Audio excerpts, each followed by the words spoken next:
Le Book Club, le club de lecture de France Culture poursuit sa mission de vous donner tous les jours envie de lire. Et ce mardi, nous allons voyager dans le temps et déambuler dans les rues de Paris. D'un côté, un récit mathématique, historique et surtout poétique autour d'un boulevard qui en a vu passer des colères, des revendications, des révolutions, des résistances et presque à chaque fois des répressions.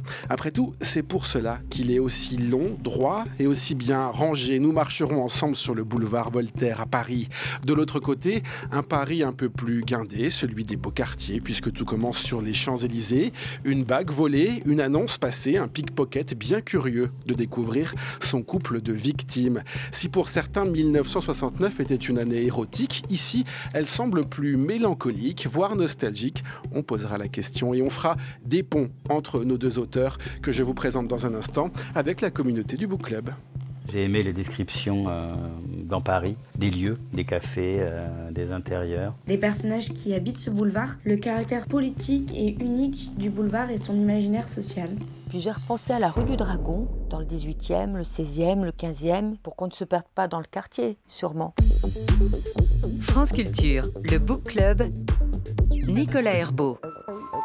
Teresa Maya et Grégory, lecteur et lectrice du Book Club qu'on retrouve au fil de notre déambulation. Bonjour Michel Audin. Bonjour. Vous êtes mathématicienne, écrivaine, vous êtes membre de l'Oulipo, ouvroir de littérature potentielle et vous proposez aujourd'hui votre nouveau roman Paris, boulevard Voltaire, qui paraît dans la collection L'Arbalète des éditions Gallimard. Vous nous rappelez peut-être les principes de cette avant-garde qui a, oui ou non, guidé l'écriture de votre roman? Bon, l'Oulipo, c'est un groupe d'écrivains et aussi de mathématiciens, de poètes. Et l'idée, c'est de faire de la littérature potentielle, c'est-à-dire de trouver des formes ou des contraintes pour écrire de façon peut-être un peu différente. Votre forme ici, c'est de vous enfermer presque, j'ai envie de dire, dans un boulevard et de vous arrêter à des numéros, à des adresses et de raconter à chaque fois une histoire, l'histoire de ce qui s'est passé à cet endroit. Ou une histoire de ce qui s'est passé à cet endroit. En fait, le boulevard Voltaire, c'est 3 kilomètres dans Paris. C'est tout droit, c'est la plus longue ligne droite de Paris. Ça a été construit pour réprimer les insurrections. Pour pouvoir réprimer à cheval et tirer au canon. C'était fait pour ça, donc ça résonne assez bien avec ce qui se passe en ce moment. En effet, il y a eu pas mal de manifestations et de répressions. Je pense, par exemple, au métro Charonne. Bon, mais il s'est passé pas mal d'autres choses. Ça commence en 1862, donc c'est assez court. Et malgré tout, il s'est passé pas mal de choses. Et donc j'ai raconté un certain nombre de ces choses en suivant le boulevard. En suivant le plan, qui est d'ailleurs l'une des pages de votre livre. On voit ce boulevard qui relie la place de la République à la place de la Nation et tous les arrêts que vous nous proposez dans ce livre. Pour réfléchir avec nous sur ce Paris d'hier et sur aussi peut-être le Paris d'aujourd'hui, nous avons convié Jean-Hubert Gallot. Bonjour. Bonjour. Vous êtes romancier et éditeur, cofondateur des éditions Tristam. Vous publiez aujourd'hui votre 7e roman intitulé Le pickpocket des Champs-Élysées aux éditions de l'Olivier. Vous êtes un grand défenseur du roman. Vous aviez dit dans la revue littéraire Inculte Naïf que le roman a toujours été précisément pour vous le remède. Le remède contre quoi ? Le remède contre beaucoup de choses et peut-être également tout le reste. Non pas le roman pour l'opposer, comme on le fait si souvent et trop souvent, au réel, mais le roman ou la fiction de manière générale pour se doter d'une prise supplémentaire sur le réel, sa description et éventuellement la transformation, pas du réel lui-même, je n'irai pas jusque-là, mais en tout cas la transformation de la perception qu'on peut s'en faire. Les éditions Tristram, pour ne pas oublier de R. Grégory, de la librairie Le Bonheur à Montrouge, a lu votre livre, Jean-Hubert Gallot, Le pickpocket des Champs-Élysées, et voici ce qu'il en a retenu. Bonjour, je suis Grégory de la librairie Le Bonheur à Montrouge. Je me suis régalé en lisant le pickpocket des Champs-Élysées. J'ai vraiment apprécié d'abord l'atmosphère du livre, tous les personnages, les histoires enchâssées, celles du pickpocket et du couple, mais aussi toute la galaxie de personnages qui gravitent autour. J'ai aimé les descriptions dans Paris et aussi des lieux, des cafés, des intérieurs. J'ai vraiment apprécié toute la scène au cinéma que je trouve excellente. L'intrigue, qui nous tient, on se demande, et puis le dénouement, qui je trouve qui apporte encore un relief supplémentaire au livre. J'ai eu plein d'images, moi, de films qui me sont venus en lisant le livre, et évidemment, le Pickpocket de Robert Bresson, qui est un film vraiment que j'adore. Et je me demandais si pour Jean-Hubert Gaillot, quel rapport il entretenait avec ce film et avec ce personnage de Robert Bresson, et sinon s'il avait des images comme ça de pickpocket dans la littérature ou dans le cinéma auxquelles il avait pensé en écrivant ce livre. Jean-Hubert Gaillot, est-ce qu'il y a donc des pickpockets qui vous ont inspiré ? Alors, je connais évidemment le film de Bresson, même si d'ailleurs je ne le connais pas depuis si longtemps que cela. Ça n'a pas du tout été un élément déclencheur de l'écriture du livre. Et pour être totalement franc, j'ai regardé le film de Bresson que je ne connaissais pas, précisément pour m'assurer qu'il n'y aurait pas de coïncidence involontaire, mais peut-être embarrassante. Dieu merci, ça n'était pas le cas. Et il n'y a pas davantage de personnages de pickpocket dans le cinéma ou la littérature qui est documenté ou inspiré le personnage de Skip, puisque c'est son nom, dans le pickpocket des Champs-Élysées. Alors ensuite, l'importance du cinéma pour faire consister l'arrière-plan du roman, puisqu'il se déroule en 1969, a été une chose très importante. C'est quasiment le cinéma, et un film en particulier, on va en parler tout à l'heure, mais qui est quasiment l'un des personnages de votre roman. Mais le premier que l'on rencontre, c'est donc Skip, ce pickpocket, qui vole sur les Champs-Élysées l'alliance d'un homme important, puis celle de sa femme, et il ne sait pas bien pourquoi, ne me demandez pas pourquoi. Il dit pourtant il est fasciné par le vol. Oui, c'est-à-dire c'est de dérober quelque chose de l'intimité d'autrui. Alors évidemment, il y a une question alimentaire. Skip, comme tous les marginaux, comme tous les délinquants, comme tous les voyous, doit trouver des solutions en se débrouillant au jour le jour. De ce point de vue-là, il est évidemment l'antithèse absolue, l'envers de ce que représentent ces très grands bourgeois que sont les Molineux. Ce sont deux mondes qui sont, pour ainsi dire, étanches l'un à l'autre. Et lorsque ces deux mondes se croisent, comme lorsque Skip croise Grégoire Molineux sur les Champs-Élysées, sa victime ignore avoir croisé un pickpocket, et d'ailleurs ne saura jamais que son alliance lui a été volée. Il pense simplement l'avoir perdue. Et étrangement, son épouse, qui également se fera voler son alliance 48 heures plus tard, croira également l'avoir perdue. C'est tout à l'honneur de ce pickpocket qui ne laisse aucune trace. Il est habile, il ne vient pas de Paris. Est-ce que c'était une évidence pour vous de le faire évoluer dans les rues de la capitale, sur les Champs-Élysées? C'est le théâtre, l'endroit le plus évident? Alors, mon projet n'était pas du tout d'écrire un livre sur Paris. Simplement, Skip, lorsqu'il est petit garçon, ayant lu, c'est peu présent dans le livre, mais ça a beaucoup d'importance, il vient de Cambrai, une enfance dont le moins qu'on puisse dire est qu'elle était difficile, démunie, et il fallait qu'il s'éjecte de la famille dans laquelle il se trouvait, de la région dans laquelle il avait grandi, pour disparaître. Et l'endroit où disparaître, c'est la plus grande ville possible à proximité. Il aurait peut-être pu partir au nord à Bruxelles. Il est finalement parti au sud à Paris. Et c'est la raison pour laquelle le livre se déroule à Paris. Alors évidemment, ça présentait énormément d'avantages, puisque comme tout le monde connaît Paris, que tout le monde en Paris, y compris Paris dans les années 1960, c'est-à-dire pas du tout le Paris d'aujourd'hui.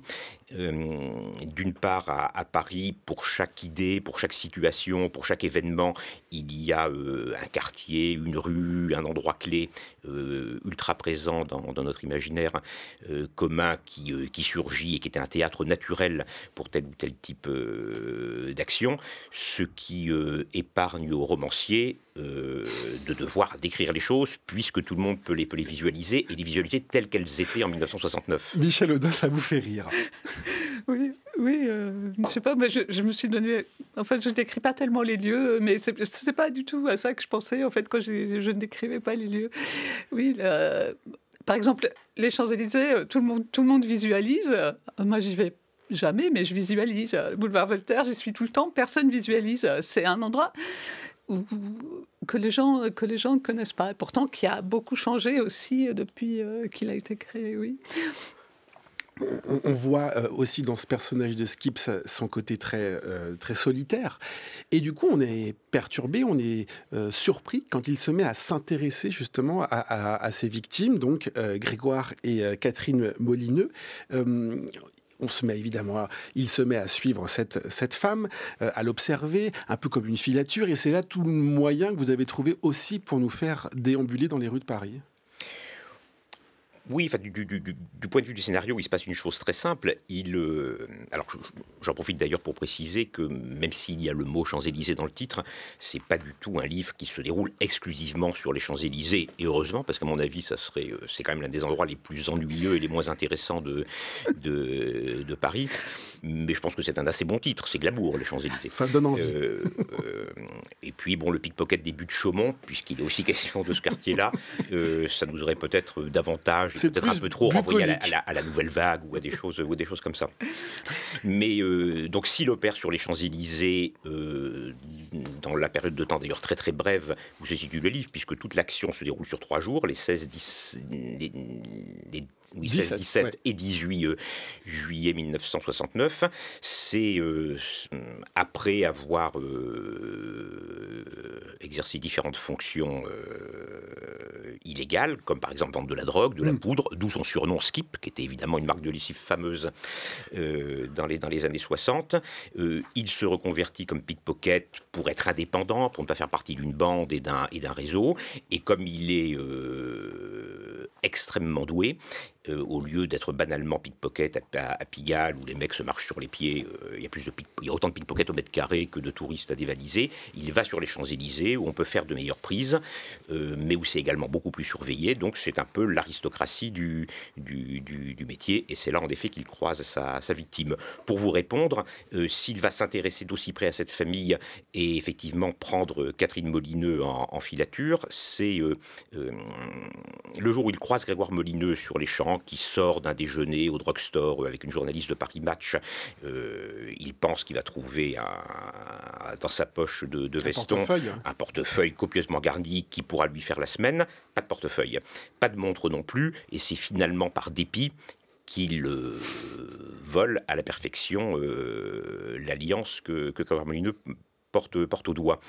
Ça n'a rigoureusement aucune valeur. C'est absurde d'avoir fait ça, c'est même suicidaire.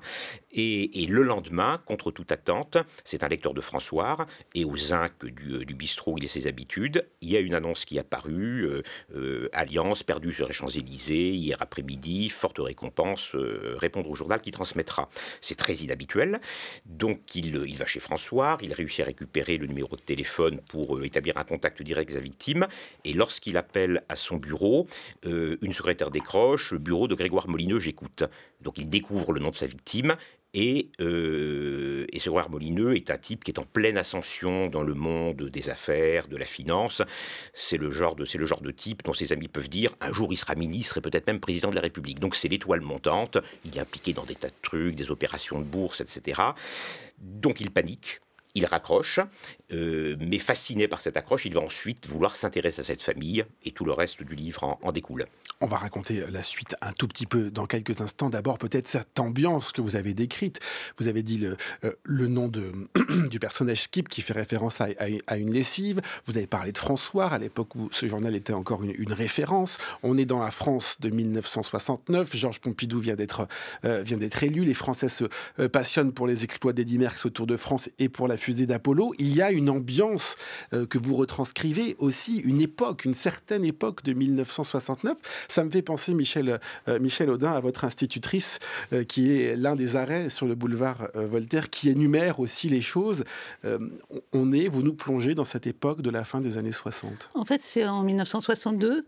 Ce que j'ai fait, j'ai lu la presse en détail en 1962, plutôt en février 1962, plutôt pour m'intéresser à ce qui se passait autour de la manifestation de Charonne, là, qui a fait 9 morts, qui a été réprimée. Et puis en lisant ces journaux, ces magazines, l'Observateur, Heure Claire, etc., je suis tombée en arrêt sur les publicités.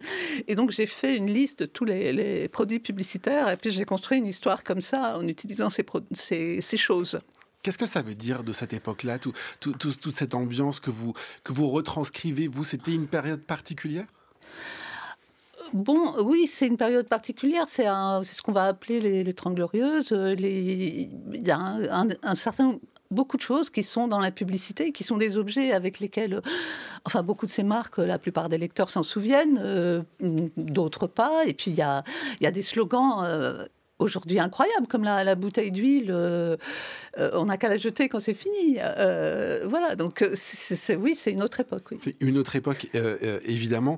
Alors, oui. Et je voulais aussi dire que c'est des choses, et ça fait peut-être référence aussi au roman de Pérec qui s'appelle Les choses, qui se passe aussi dans les années 60. C'est une histoire des années 60, mais ce sont d'autres choses.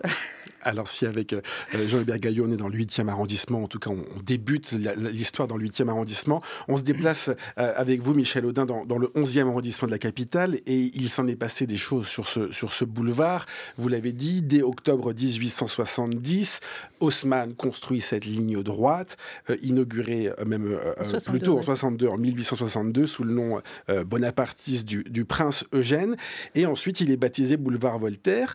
C'est un boulevard qui certainement vous rappelle des choses que vous connaissez bien, et on va écouter Maya qui a lu votre livre et qui vous pose une question.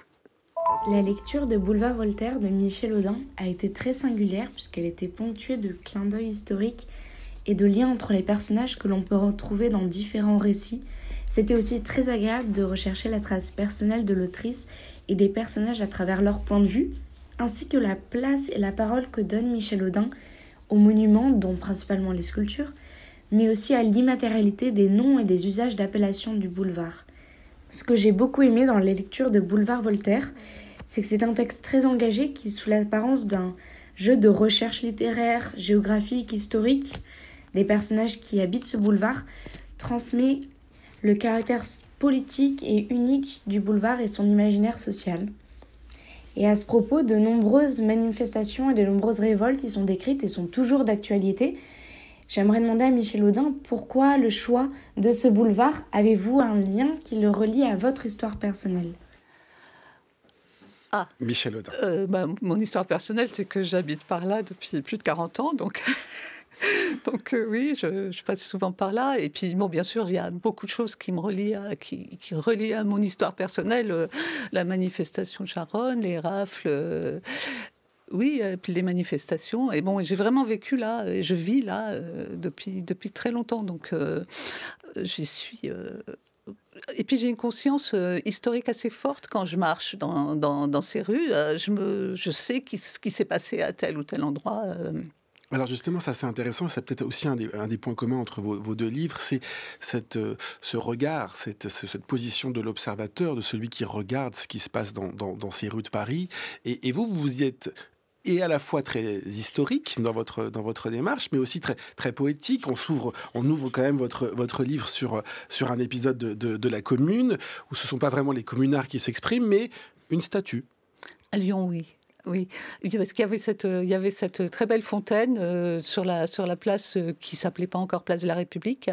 C'est la fontaine pour les Parisiens qui se trouve maintenant sur la place Félix-Éboué au métro Daumesnil. Et puis il y avait ces lions qui étaient là pour cracher de l'eau. Et puis ça n'a jamais marché. Et puis ils ont été mis là en 1870. Ils ont été assez maltraités par les obus versaillais pendant à la fin de la Commune de Paris. Ils se sont retrouvés un peu abîmés, et puis aussi la fontaine était remplie de détritus humains que je préfère ne pas nommer. Et bon, ils ont été déplacés, enlevés, déplacés, nettoyés. Et puis donc il y a un des lions qui raconte ce qu'il a vu pendant le temps qu'il a vécu sur cette place, pas très longtemps. Mais donc face au boulevard Voltaire, et en effet décrit en particulier la grande barricade qu'il y avait à l'entrée du boulevard Voltaire et la façon dont les gens étaient massacrés à cet endroit-là, en mai 1871. Jean-Hubert Gaillot, cette idée d'observer, de scruter, vous êtes baladé aussi dans les rues de Paris pour écrire votre roman, pour vous inspirer de la ville de Paris? Non, pas du tout. Pas du tout. Dans mon existence, j'ai très très peu vécu à Paris et à chaque fois sur des durées extrêmement brèves. Si j'ai choisi le Paris de 1969, c'est pour une raison qui n'a rien à voir avec la géographie, mais plutôt avec le temps. L'été 69, j'avais 8 ans, et il se trouve que c'est à partir de l'été 69 que je peux considérer que j'ai une mémoire continue de mon existence. Avant 69, ce sont des fragments, des petits bouts de trucs, très disparates, très disjoints, et que je serais incapable de remettre dans l'ordre. À partir du printemps-été 69, je crois que je pourrais raconter en détail, avec peu d'erreurs, de manière chronologique, la totalité de mon existence. Et à 8 ans, j'étais un petit garçon extrêmement timide, très mal à l'aise avec les adultes, avec les autres enfants aussi d'ailleurs. Donc je m'étais réfugié dans l'observation et donc c'est le début de ma mémoire, c'est le début de cette technique d'observation qui était un petit peu le seul refuge que je pouvais me donner à ce moment-là. Mais c'est aussi un moment où ce que j'observais et ce que j'enregistrais comme information dans tous les domaines n'était pas encore pollué ou en tout cas perverti par des jugements et des opinions qui évidemment ensuite se sédimentent et qui font que voilà, les souvenirs que j'ai de ma vie à 13 ou 14 ans sont moins des faits bruts et davantage des choses qui sont déjà des interprétations. Et à vrai dire, le point de départ du livre, c'est quelque chose de très simple. De manière fortuite, je me suis souvenu d'une affiche qu'on voyait partout dans les magasins, dans les transports en commun. Attention aux pickpockets. Et moi qui ne prends jamais de notes, j'ai noté sur un papier. Je me dis, ça ferait un très bon titre de livre, Attention aux pickpockets. Et donc je l'ai écrit. Et puis ensuite, je l'ai écrit une seconde fois à côté, en enlevant le haut de Attention et le haut de pickpocket. C'est ça qui m'a donné l'idée du vol des deux alliances. Et d'avoir brièvement réfléchi à cette chose sur les pickpockets qui sévissaient à l'époque, qui ne sont pas les mêmes qu'aujourd'hui.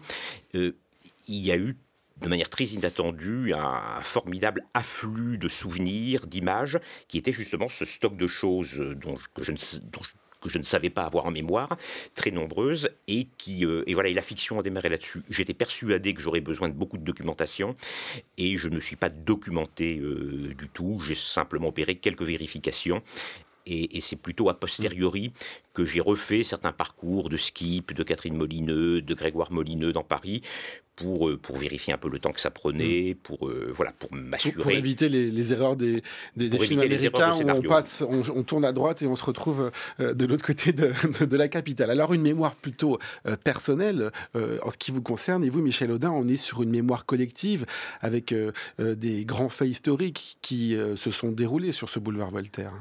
Oui, des grands faits historiques et aussi beaucoup de petites gens. Parce que, en fait, le boulevard Voltaire, on peut en parler pour dire que c'est un boulevard haussmannien, qu'il a été créé pour réprimer les insurrections, d'accord. On peut aussi écrire à la curée, comme a écrit Émile Zola, puis parler de tout l'argent qui a été gagné, la spéculation, etc. Mais, en fait, on oublie quelque chose, c'est que il y avait au moment où ce boulevard a été percé dans les années 1850-60, il y avait quand même tout un habitat populaire extrêmement important à ces endroits-là, en particulier ce qui est en ce moment maintenant entre Charonne et Nation, où c'est des choses qui sont décrites de façon un peu légère, je trouve, dans la curée par Émile Zola. C'était un habitat très pauvre, c'était des taudis, d'accord, mais en fait, c'était des gens qui avaient vécu là toujours, et puis c'était leur histoire, il y avait leur histoire là. Ça commence avec des grèves en 1789, avant le 14 juillet, ça continue par l'insurrection de juin 48, ils sont massacrés là, ils sont massacrés sans arrêt, et en fait, ces lieux sont leur histoire, et au moment où on les détruit, on repousse ces gens. Alors bien sûr, on peut dire comment ça change le parc locatif à Paris, comment les loyers, etc. Mais aussi, surtout, on détruit des lieux qui sont l'histoire des gens. Et donc, je voulais parler de ça, c'est pour ça. Donc il y a aussi des gens dans cette histoire. Il y a des ateliers aussi qu'on retrouve d'ailleurs aujourd'hui quand on quitte ce boulevard Voltaire et qu'on rentre dans les rues derrière. Il y a encore des petites ruelles avec des ateliers qui existent encore aujourd'hui, notamment autour de la place Voltaire, des petites rues qui sont rares, il faut bien le dire. Non, la plupart des ateliers sont devenus, moi j'ai vu ça depuis, je vis dans ce quartier depuis 1980. Ah oui, qui sont devenus des appartements aujourd'hui. Non, des bars. Et des bars. C'est vrai. C'est devenu l'arrondissement des bars et chaque atelier est devenu un bar. Alors vous racontez, vous l'avez dit, la commune, vous racontez aussi l'histoire de ce gymnase Japy, par exemple, qui a joué un rôle dans la déportation des Juifs durant la Seconde Guerre mondiale. Est-ce qu'on se rend compte, quand on se balade dans Paris, est-ce que vous rendez compte de cette peut-être pesanteur de l'histoire, en tout cas qu'il s'est passé des choses dans cette rue? Ça dépend des quartiers, oui.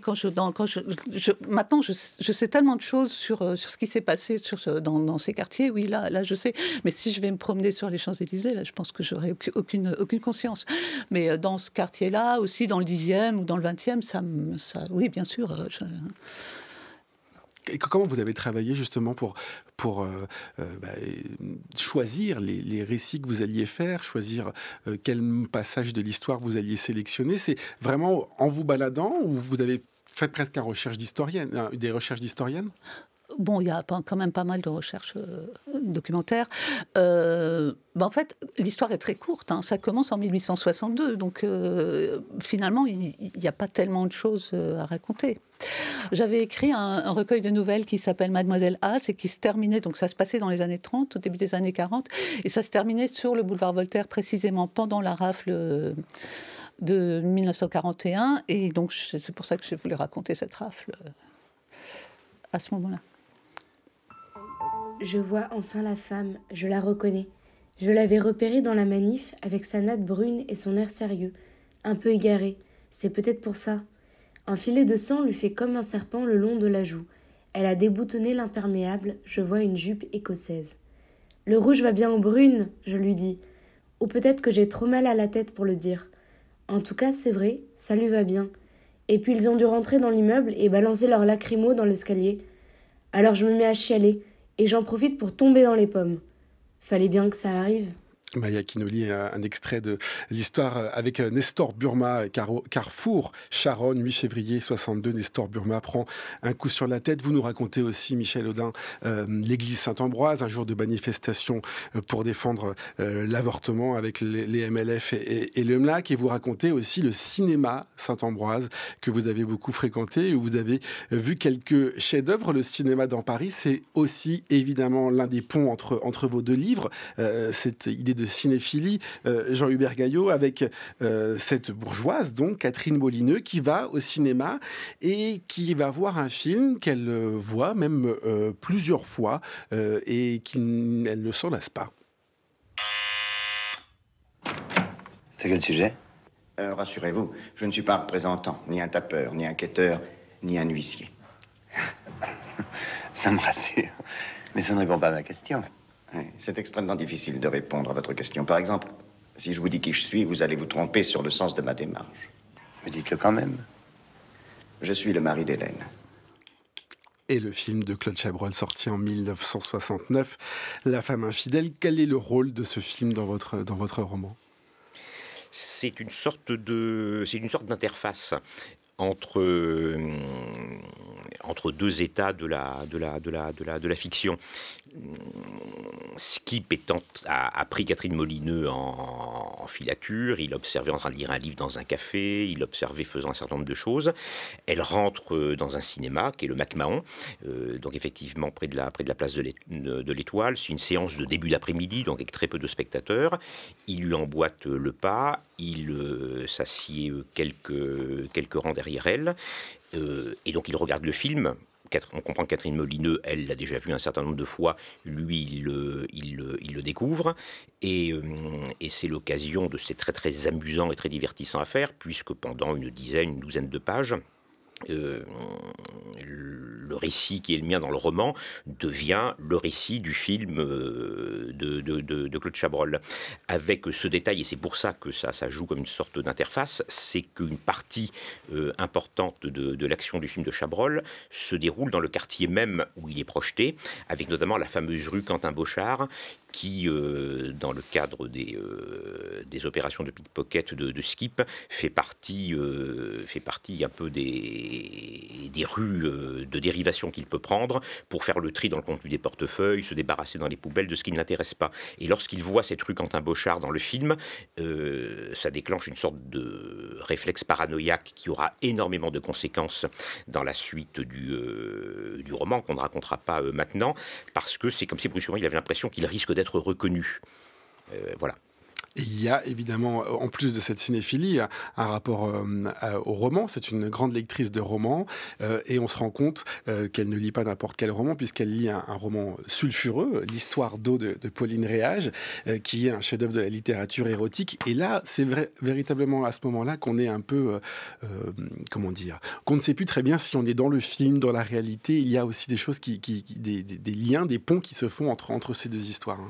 Oui, mais d'ailleurs, c'est également le cas dans le livre de Michel Audin, et c'est l'un des aspects très, très excitants, je trouve, du livre que vous avez écrit, parce que c'est tout à fait l'inverse du Pickpocket des Champs-Élysées, puisque on croit pendant un certain temps qu'on va lire un livre nourri d'événements historiques, documentés, précis, pas du tout écrit comme un livre d'histoire.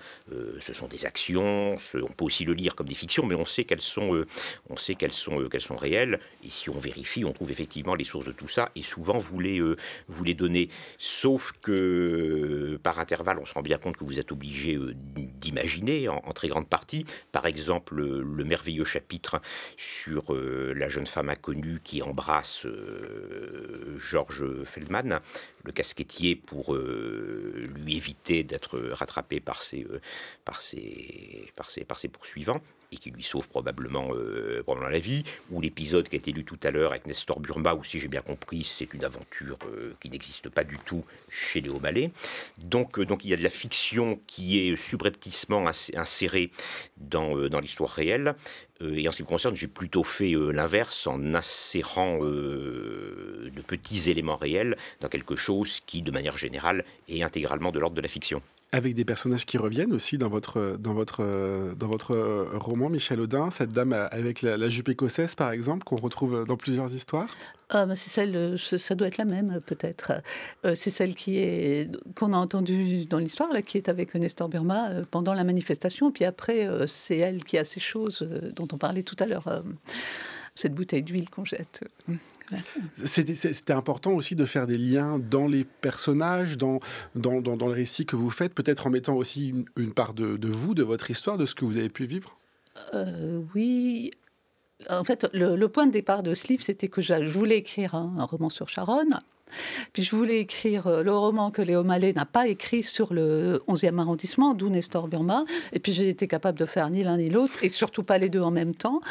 Et donc il y a ce paragraphe sur Charonne qui est raconté par Nestor Burma. Mais oui, en effet, je mets mon expérience dans cette histoire. Mais c'est parfaitement juste. Je pense que la fiction, elle vient de l'histoire. Et c'est pas l'inverse, en effet. Est-ce qu'au final, Paris est un personnage facile à mettre en fiction pour terminer? Est-ce que c'était une évidence? Est-ce que c'était simple pour vous d'utiliser ce décor? Ah oui, pour moi, ça va de soi, oui. Oui, mais il y a tellement de poètes qui ont écrit des choses sur Paris, il y a tellement d'écrivains qui ont écrit des choses sur Paris. Bon, je ne vais pas citer de nom, parce que ce serait immodeste, mais... Et en tout cas, on ne l'a pas dit, au-delà de cette déambulation dans le boulevard Charonne, ensuite on se balade sur la Seine avec des poèmes que vous consacrez à quasiment chacun des ponts. Tous les ponts. Tous les ponts qui passent au-dessus de la Seine. Là, c'était quoi l'idée? C'était vraiment de nous faire découvrir Paris d'une autre manière aussi? C'est un autre parcours. Hein. Donc c'est tous les ponts d'amont en aval, oui. Commençant par le pont national, finissant par le pont de Garigliano. Oui, l'idée, c'était d'écrire chaque jour un poème sur un pont. Bon, ça a marché plus ou moins, mais enfin, finalement, j'ai tout écrit.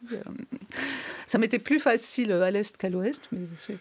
Quartier que vous connaissez évidemment mieux. Merci beaucoup, Michel Audin. Votre nouveau roman, Paris, Boulevard Voltaire, paraît dans la collection L'Arbalète des éditions Gallimard. Merci à vous, Jean-Hubert Gaillot. Vous publiez votre 7e roman intitulé Le Pickpocket des Champs-Élysées aux éditions de l'Olivier. Et vous retrouverez d'ailleurs notre lectrice Teresa sur notre page du Book Club sur franceculture.fr qui nous parle, elle, du Paris de Modiano. Merci d'être venue dans le Book Club.